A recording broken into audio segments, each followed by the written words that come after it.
दोस्तों आज एक बड़ा ड्रामा चल रहा है इंडियन स्टॉक मार्केट के अंदर। सोचो, एक फॉरेन ट्रेडिंग गायन जो कि है जेन स्ट्रीट, जिन्होंने इंडियन मार्केट में हजारों करोड़ कमाया है आज तक। अब उन्होंने दोस्तों सेबी के ऊपर ही केस फाइल कर दिया है। तो अब सवाल ये उठता है, क्या ये कंपनी सच में मार्केट मैनिपुलेशन कर रही थी या फिर सेबी उनकी नॉर्मल ट्रेडिंग स्ट्रेटेजीज को गलत समझ रहा है। और सबसे बड़ी बात, इसका इम्पैक्ट हम जैसे रिटेल ट्रेडर्स और इन्वेस्टर्स के ऊपर क्या पड़ने वाला है। तो चलिए दोस्तों, इस वीडियो के अंदर इस सभी चीज़ों को डिटेल में समझते हैं, जो कि हर एक इन्वेस्टर एंड ट्रेडर के लिए जानना काफ़ी ज़्यादा इंपॉर्टेंट भी है।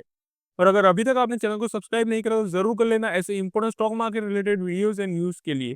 तो सबसे पहले दोस्तों बात कर लेते हैं शॉर्ट के अंदर कि जेन स्ट्रीट आखिर में है क्या। तो जेन स्ट्रीट दोस्तों आपको बता दूं कि यूएस बेस्ड ट्रेडिंग गायंट है, जो कि इंडियन मार्केट में काफ़ी हैवीली इन्वेस्ट भी करते हैं हाई फ्रीक्वेंसी और डेरिवेटिव ट्रेडिंग के अंदर। और ये काफ़ी एक्सपर्ट भी है दोस्तों इसके अंदर। और सबसे बड़ा उनका जो प्रेजेंस है अभी के समय में इंडियन मार्केट के अंदर, वो है दोस्तों एफएनओ के अंदर, यानी कि ट्रेडिंग के अंदर। ये सबसे ज़्यादा दोस्तों ट्रेडिंग में इन्वेस्ट करते हैं और उन्होंने हज़ारों करोड़ भी कमाया है इंडियन मार्केट से। ये छोटा इंट्रो था दोस्तों जेन स्ट्रीट के बारे में।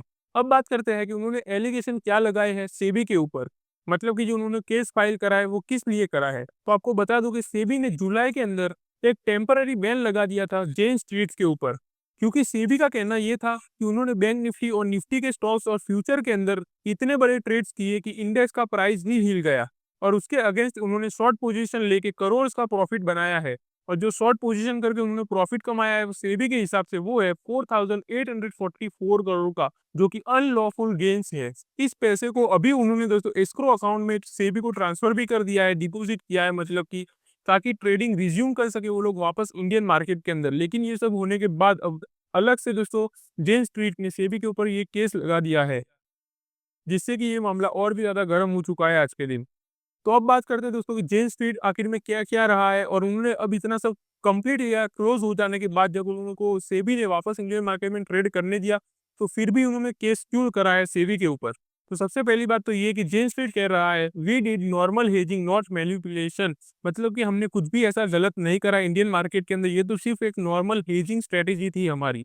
और साथ ही उन्होंने ये भी बोला है कि SEBI is not sharing all investigation document, जो उनको चाहिए रीड करने के लिए वो सेबी उन्हें नहीं प्रोवाइड कर रहा। और इसी वजह से उन्होंने केस फाइल कर दिया है दोस्तों एसएटी फॉर ट्रांसपेरेंसी सेबी के ऊपर।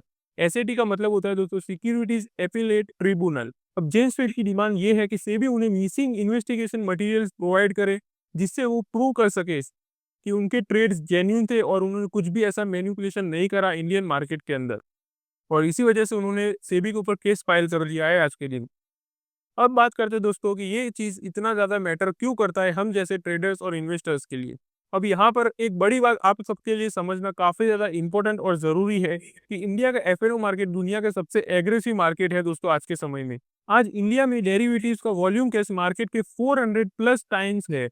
मतलब कि देख सकते हो जितना कैश मार्केट में काम होता है उससे 400 एक्स दोस्तों एफएनओ में हो रहा है। तो इसका सिंपल मतलब ये होता है कि मेजोरिटी ट्रेडिंग एफएनओ में ही हो रही है आज के समय में, यानी कि फ्यूचर एंड ऑप्शंस में।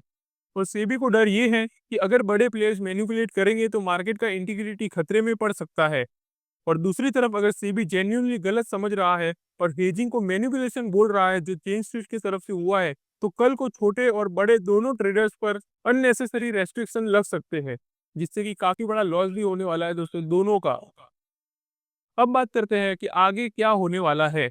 ये केस अभी तो दोस्तों एसएटी के सामने है और महीनों तक चल सकता है। तो ऐसा कोई शॉर्ट में या तुरंत ही रिजल्ट नहीं आ जाने वाला इस केस का। ये कुछ महीने तक तो चलने ही वाला है अब। तो सबसे पहली बात तो दोस्तों ये हो सकता है कि अगर जेन स्ट्रीट जीत जाता है तो सेबी को उन्हें सारे डॉक्यूमेंट देने पड़ेंगे जो वो पहले ही मांग रहे थे, और जिसकी वजह से उन्होंने केस भी फाइल करा है, क्योंकि सेबी ने उन्हें ये प्रोवाइड नहीं करा। तो अगर सेबी हार जाता है उनसे तो सेबी को ये चीज़ उन्हें प्रोवाइड करनी पड़ेगी कोर्ट के हिसाब से। तो पूरी इन्वेस्टिगेशन दोबारा अभी खुल सकती है दोस्तों, अगर ये प्रोवाइड किए गए सेबी की तरफ से जेन स्ट्रीट को।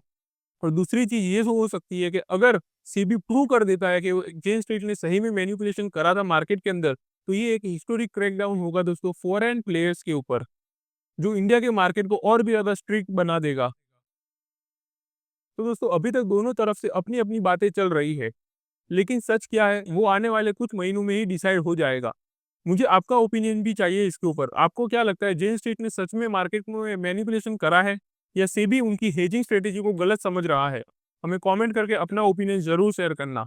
और अगर स्टॉक मार्केट में अपडेटेड रहना चाहते हो लेटेस्ट एंड इंपॉर्टेंट न्यूज़ के साथ, तो चैनल को सब्सक्राइब ही करके रख लेना। तो चलिए मिलते हैं अगली वीडियो में, तब तक के लिए हैप्पी इन्वेस्टिंग।